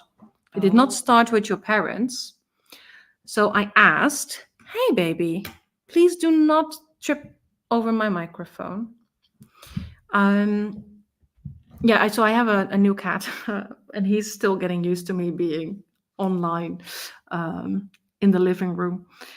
So I asked, how can Sheena break that generational line or cycle, whatever you want to call it? I got a really interesting phrase: by not doing as she's told. I didn't get anything else, just by not doing as she's told. Oh, that's what I got. So I had to ask, what do you mean by that? Like, come on. So I got here that on a certain level, and I don't know how conscious you are of this, or how deeply unconscious this is. I got on a certain level, Sheena's still doing as she's told. So what she needs to figure out for herself is, what are these patterns and how can she best interrupt them? So there is something, even though you're quite a bit of a rebel and you do your own thing, it suggests that there are still some things that you do because that's how you were told to do them. I tell you, the only thing that I can think of is when I was 14 and doing my options at school, to choose what options I wanted to do. I can remember knowing exactly what I wanted to do when I left school. I wanted to work with horses. I had a mad passion and I was so in love with horses. That's what I wanted to do. I knew that's what I wanted to do as a career choice. And when I told my head teacher, and my parents also knew about it, they all said, there's no money working with horses, so all I can think of is the message that my little subconscious self got from the age of 14 onwards was that you can't make money out of doing what you love. Which is absolute bullshit, really, because I did make money out of working with horses. I didn't make a lot of money, but I made enough. I had a wonderful career with horses that spanned 35 years. I went all over the world. I qualified as a really good teacher, worked in all kinds of yards, had a wonderful career with horses, loved them. And I still do. I still do a little bit of teaching. But I wonder if there's the hangover from that, because obviously now I've transferred my teaching abilities to the spiritual field. And I teach witchcraft, spiritual development. That's what I write about. That's what I teach about. So I'm wondering whether, and of course we've got all the history that goes with that. Oh, you can't make money out of doing spiritual things, which is really old news now, because nobody takes not many people take any notice of that anymore. But I can still remember sitting in a spiritual circle years ago, and there were other healers in the group, and they said, "Oh no, I wouldn't dream of charging for these are God's gifts." I mean, this was 20 odd years ago now, Mariëlle, but I mean, it's still, I remember it, and all the time that could probably support that little subconscious message that I've had running around my psyche since I was 14, about you can't make money out of doing what you love, which is, as we know, is total rubbish. It is total rubbish. So that is, if that is one of the things that's still sort of lurking in the back of your mind. So the question you have to ask yourself, how can you best uproot this belief? By doing that to it, which is what I'm doing at the moment. I told you I was working on these blogs. Well, this is good. I don't care anymore. I'm really this is here and now, present moment. I am doing that to that belief. I'm getting the marketing help I need. I'm doing all I can because I've got things that I want to share with people. And I feel now that I'm doing a disservice by withholding that kind of knowledge and wisdom, and it's a natural thing to want to pass down and to share in all the experience and wisdom that you've acquired over a lifetime. And, I've been here for 61 years. So if I can't share that kind of stuff now and be richly rewarded for it, then when can I do it? Do you know what I mean? I do. The only thing I'm thinking when you said that is like, I love that, right? Because that is exactly how we need to treat these. But did you ever sit down with like your journal or something and think about what pattern you would like to replace it with, or what belief you would like to replace it with? Because if you tell a belief to fuck off, you create a void.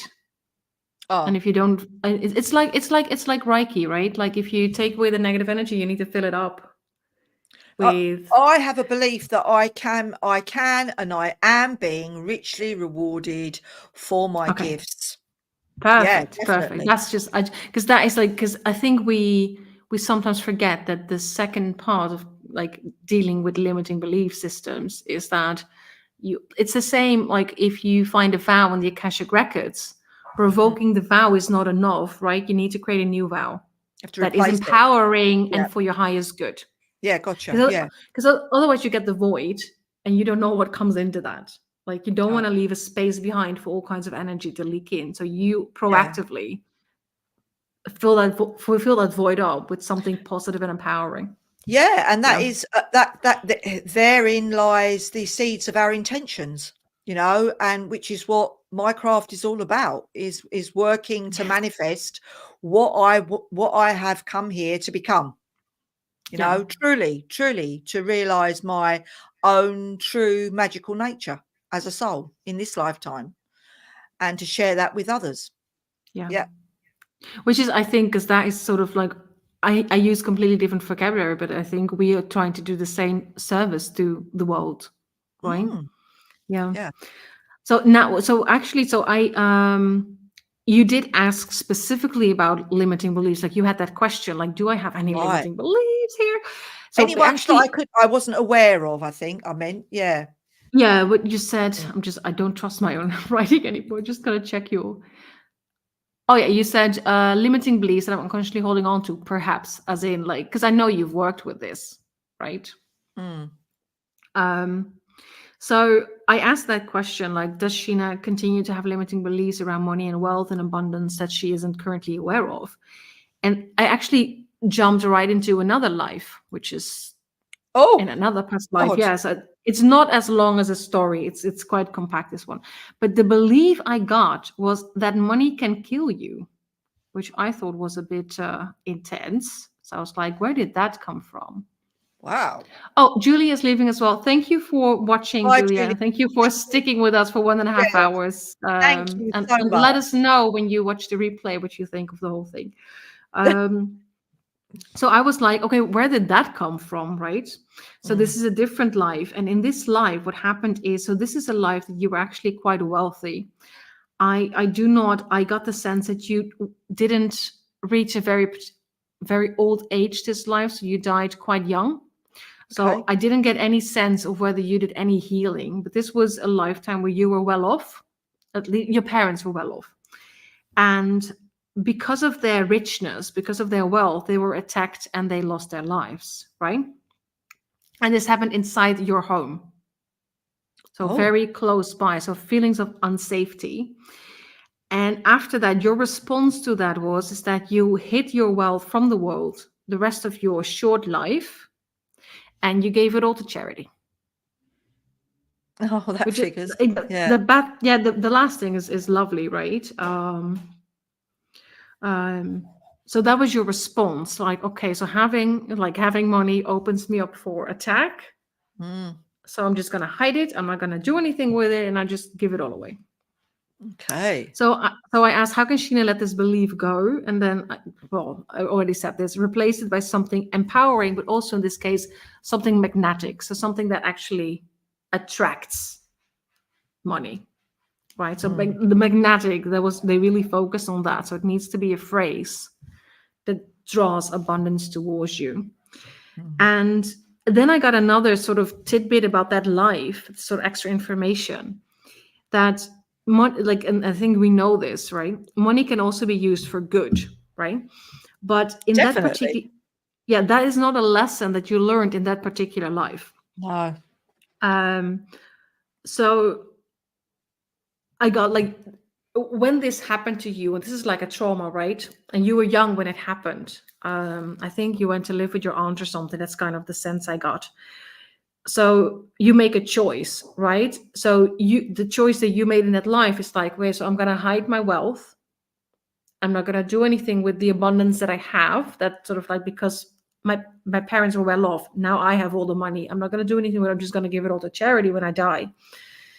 And the message I got was that you could have made a different choice in that life and make the money work for you. Because, for example, investing the money in trying to find the people who attacked your parents would have helped you stop them, because apparently it was like a spree where it just went through the country. Mm. Um, so you making the decision to hide the money instead of using it, you could have, if you've used it for good, you would have been able with that money to help stop the perpetrators, Mm. and you would have been able to help everybody else who survived the attacks, like the children who were left. Mm. So just, I think they were just trying to show me that you had an option then too, right? Like money can be used for good. It's just not the option that you made. That it's not the option that you took, Yeah. right? We have choices. Probably because I was scared out my head. Yes. So it's not in a. There's even this is a thing. Some people access the Akashic records, and it's not like on the, how do you say that, on the right vibration. Mm. And one of the this is what I was taught, that one of the ways that you can know that you're not tuned in on the right vibration, so it's actually other voices coming at you instead of like actual divine guidance, is if they do the blame game.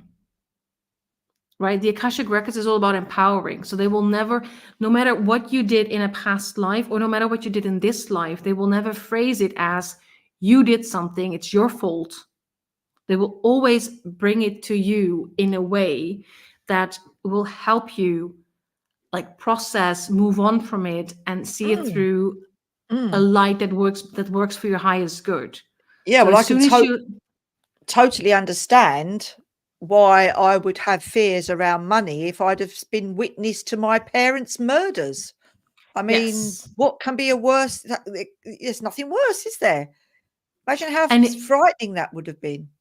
and again, this was not a personal attack, but this were people who did this to other wealthy families as well. So that sort of brings that home, that sort of like wealth is like a beacon for negativity, Yeah. right? Yeah. So you said no thanks Mm. in that lifetime, like I don't want this, Interesting. which is completely understandable, Mm. right? So I was just like, where am I? So what you need to do to replace that particular belief is by replace it by something that's empowering and magnetic. So it's about like drawing the abundance back to you, because it kind of feels like you disavowed it in this life. I still didn't get a sense of a vow. Like, I don't think you said anything. I think it was more like a gut reaction. So I didn't get the sense that there was like an actual thing that you uttered. Because some like a vow would be if you had said, I will never amass wealth again. Right? So sometimes people don't say these things out loud, so it doesn't become like a soul vow, and the soul vows we can revoke and then replace by something.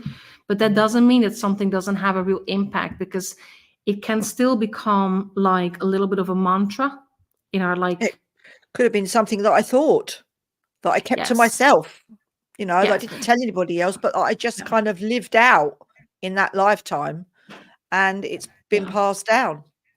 Yeah. So like I said, like it did not become a vow, but that doesn't mean that you don't live like it is a promise to yourself. Quite. Yeah. Yeah. Well, Okay. so it could have become therefore it became a belief, because our beliefs are just thoughts that we think over and over. That's what a belief is. Doesn't necessarily have to be true.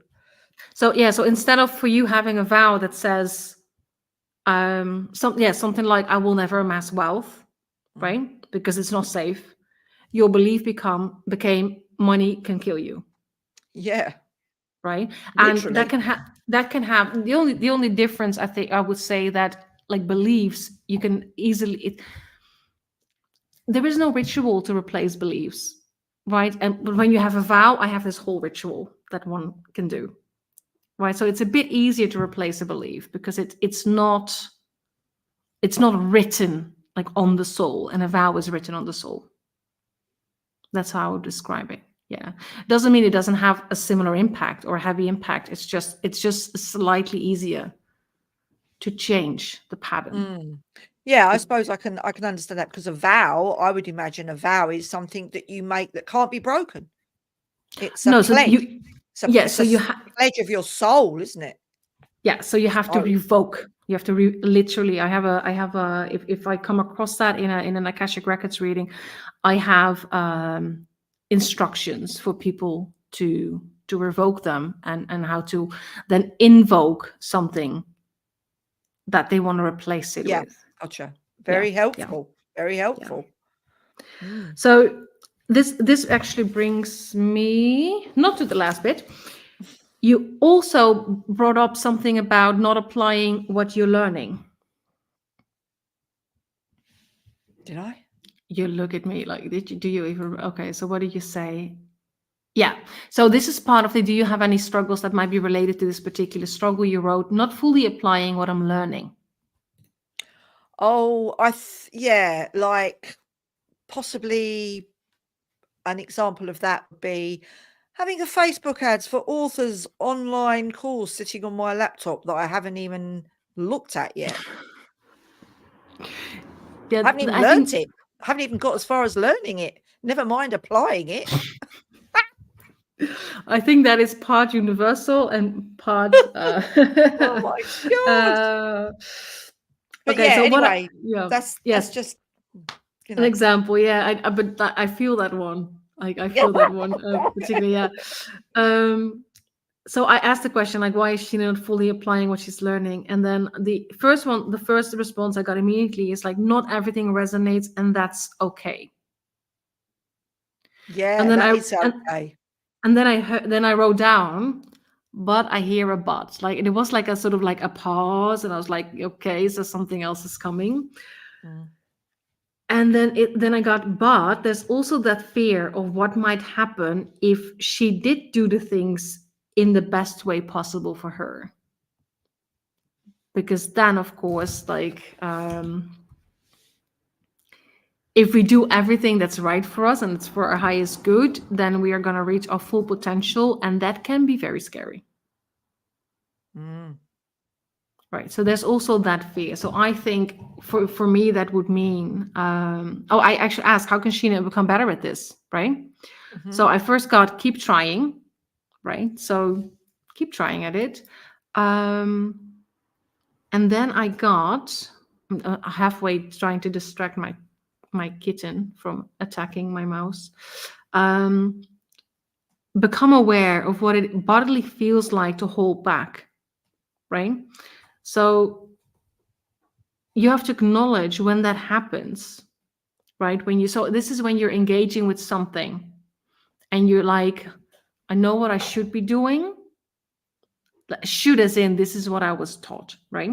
Not should on the soul level, but should as in, this is what people have told me that I should be doing. This was in that course.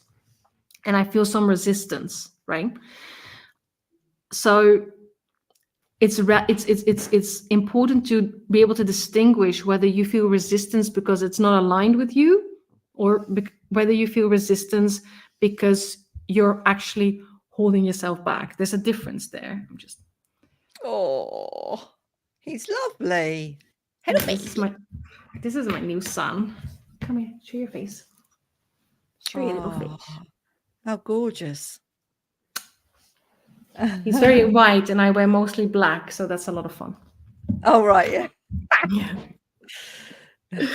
So learning to differentiate, because sometimes resistance means this is not for me, and sometimes resistance means I know I should be doing this, but I'm afraid of it. So you have to learn how to differentiate, and you can often feel that in the body. Like I think I'm getting better at it. And just trusting in my intuition, really. I'm just all the time coming back to my connection with who I really am, which is my intuitive nature, my magical nature, magical self. So the more you're centered in that, the easier it becomes to differentiate between no, this is just not for me, and I know I'm holding back here, right? Procrastination. Yes, that I think procrastination is a good sign that you have to take a moment and ask yourself, am I not doing this because this is not for me right now, which is completely fine. Just because I'm scared. Yeah, is this self-sabotage? Is this scare? Fear and self-sabotage are like very intertwined, of course. Yeah. So just take a step. I think I'm getting better at discerning that now. Because really I'm determined to overcome these challenges that I've felt, that I've been up against for years. I'm determined to overcome them. So that alone is helping me, battle through it, really. Yeah, and I like I said, like that is, I think this is a process for all of us, and you can only get better at it. Yeah, and also, Mariëlle, it's about recognizing actually what gives you joy. Do you know what I mean? I don't want to grow an audience and create a business and thrive if I am working my arse off and under pressure and stressing myself out, doing things I don't enjoy. No, I don't want that. I want to enjoy what I'm doing. And because when you are enjoying what you're doing, you are being of so much better service to everybody. Yourself first and foremost, so that to me has become a priority. I want to, so therefore I don't beat myself up about not learning how to do Facebook ads, because if I can earn enough money, I'll pay somebody else to do that for me. Do you know what I mean? Wouldn't that be lovely? Exactly, because we can't do all these things all ourselves. We just can't. No. Because otherwise we've talked about this, you and I, before, we end up scattering our energies and just, we are creative beings. I want to be creating new books, new courses, new songs, new programs, and sharing them with my audience or my would-be audience. I don't want to be having to work out I know that, obviously, that there's a certain amount of systems that need to be in place and things that you've got to have running, but the things that really don't give you joy, like sitting in front of a load of statistics and numbers and graphs and data, no, somebody else. Can you do that for me? I'll pay there will you. be Thank you. there are people who love that stuff, which is Exactly. great. Which is great. Exactly. Yeah, so let them do I'd it. Yeah. gladly pay them. Gladly pay them, Yeah. but I need the money to do that first. Yeah, so it's a bit of a, it's a bit of Catch a, 22. yeah. I was just gonna say, like, what is a, yeah, it is a catch No, 22. but Yeah. I do Yeah. feel like, and I've seen you operate now in the world, and you're putting out more and more offers, and we are getting to the stage, surely, where we can afford to outsource things. I mean, I already I have outsourced to a certain extent by getting an editor, paying for a book Mhm. cover designer, but it's just the tech stuff now that I need the help with, I think. Yeah, and Going like I said, going like forwards, going forwards, and it's really about, and this is for me, this is, I think, one of the pillars of my coaching is that if you build a business up, and from the start you don't do it in a way that you're enjoying, so you're not attracting your audience in a way you're enjoying, you're not putting your work out in the way that you are enjoying, it's not sustainable. No, of course it is. Nothing's sustainable if you're not enjoying it.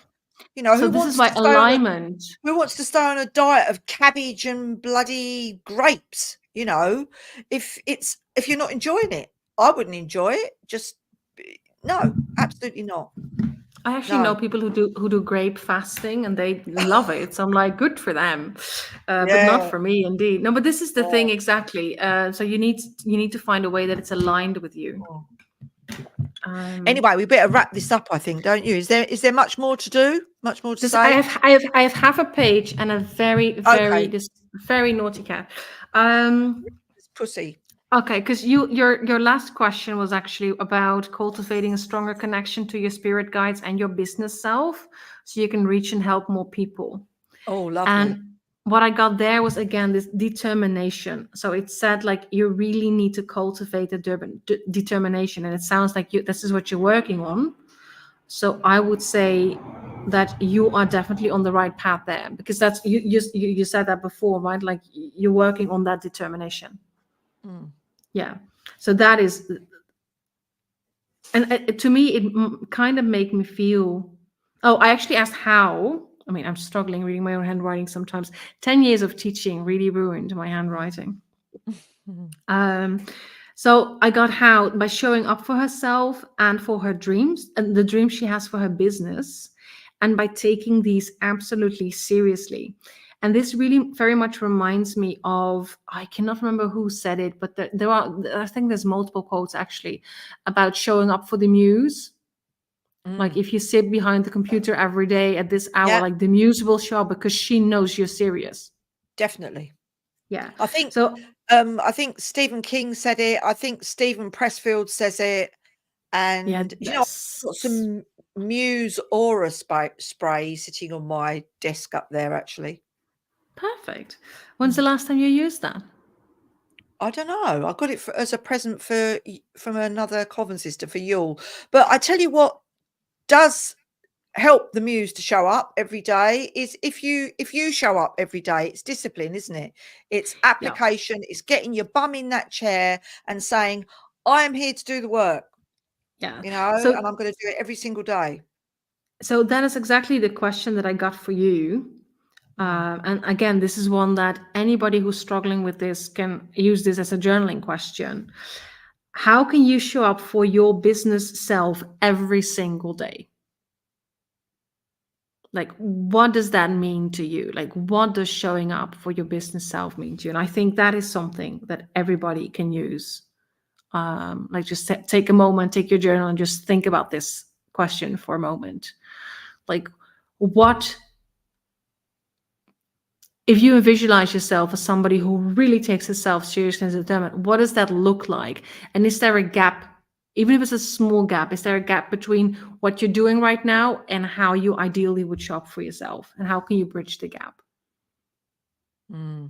Right? That is just, and this is, I think, is what I love about working with the records, is that so often they give you this list of questions that you can then sort through and journal about and meditate on and just dive deeper into. So this is one of those. And this was your last question. How can you cultivate confidence to grow both spiritually and in your business?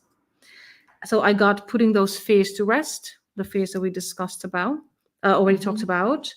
And then also, again, remind yourself that you're safe, right? Which is, of course, it's grounding work, it's root chakra work. And so the phrase that belongs to the root chakra is, it is safe to be me. Lovely. And I think for anybody who's dealing with a witch wound, that is one that's a mantra that you have to keep close to your heart. It is safe to be me, because in this lifetime, it is. I would say in the Western Hemisphere, it's not everywhere yet, right? But it's becoming safer and safer.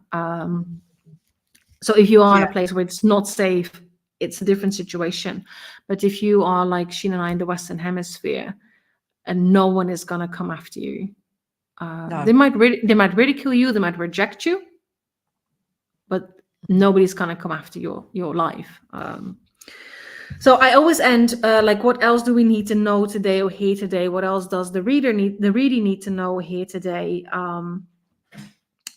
Just in case we miss anything. And I got the phrase, don't battle the past, look to the future. Lovely. And then I got like, because don't battle the past, because you have to put that to rest.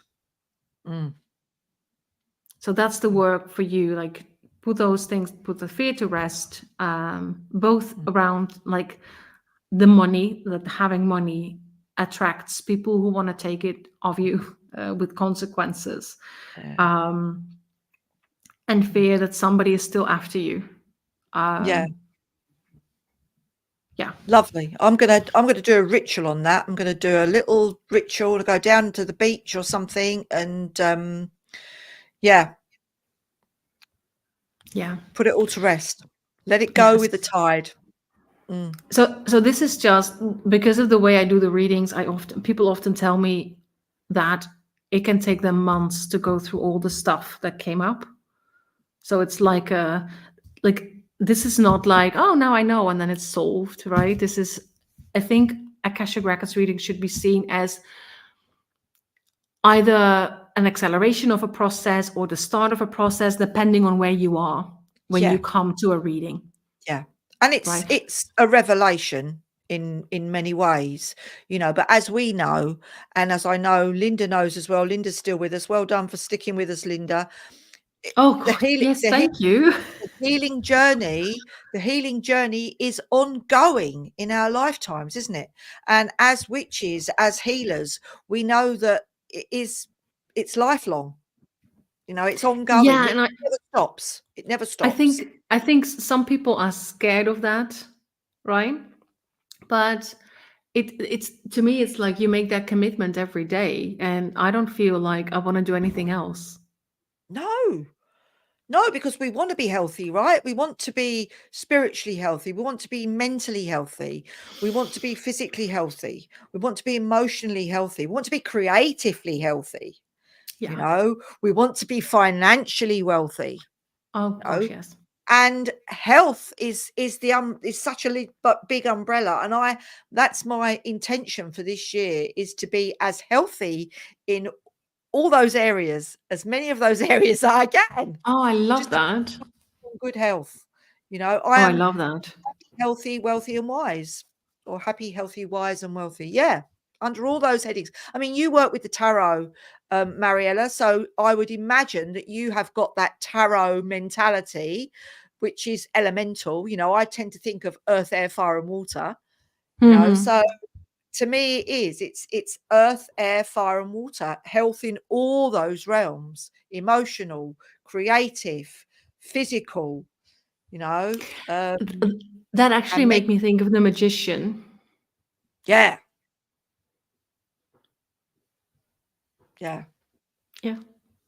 Just saying that, yeah, because that is like having all of them, like the wands, the cups, the pentacles, and the swords, having everything you need, yeah. But you need all of that, and you need all of that in balance. Yes, definitely. Yeah, That's the key. And then it's integrating it. It's the integration, it's the weaving into our everyday lives. yeah. Yeah. Hermes back again. Yes, Linda. Hermes. Planetary magic, Mercury. Oh, thank you so much, Mariëlle. I've enjoyed it. I've really loved it. And you know, I know it went on for ages, but I got so much out of it. I really did. And I hope that anybody else that has watched and enjoyed it and thinks that maybe they would like to experience the same. I mean, honestly, I really feel like it's helped me heaps, you know, because not only has it confirmed what I kind of was thinking and have been thinking and working on, as you know, as I've said to you, Mariëlle, for quite a long time, but it's also given me real food for thought about those past lives, which I have never really, I've had sort of feelings about eras, like parts of history, times in history that I've felt that I've resonated with, but I've never had any experiences like some friends that I have that have had these awful sort of feelings of drowning and burning and all kinds of weird and wonderful, horrible experiences that would relate to a witch wound of some kind, you know, or a past life. I've never ever had anything like that, but to have you read that and talk about that makes a lot of sense. So, and I think on this level, you know, we have to go with what resonates with us because it's vibrational, as you've said. It's when we work with energy, it's a vibration, it's a wavelength that we're tuning into, and you either vibe with that, it either feels right or it doesn't, you know. Yeah. And this has felt very right to me. So please put your details in, you know, the comments, and I hope people are going to come to you for readings because it's bloody well worth it. I I'm think gonna so. I'm gonna see if I can. I always struggle with like where do you put stuff after you do a live stream like this? Like, but I will put everything, and I also still need to look up the meditation that I promised and the mini course on how you can access your own Akashic Records that was put together by the person who taught me. Yeah, that would be good. I'd like to know that. I'd like to know that. Yeah. Yeah, no, I will definitely. So I'll have to, and if I do not understand how to put comments, I will come back to you and Yes. ask you. Yeah, do. I think we can. I think you can continue to add after the thing has watched. Linda says, really interesting to watch your process, and it's inspired me to dig out some tools I had abandoned. Thank you both, and particularly Sheena for being brave in the spotlight. Yay! Thanks, Linda. And You're thank you for next. You're acknowledging next. that.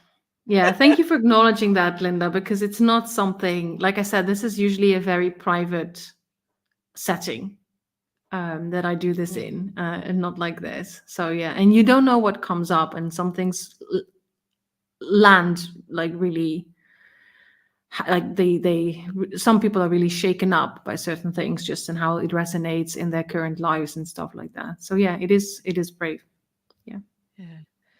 Thank you. Well, I think we'll call it a day. Although We're it's just under 2 hours, so very good. blimey, and it's of course you're 2 hours ahead, aren't you? You're in Cyprus. Oh yeah, So I'm way beyond my bedtime. so what time is it? What time is it? It's 11 p.m. I Oh usually go to bed wow, I at better let 10. you get to bed.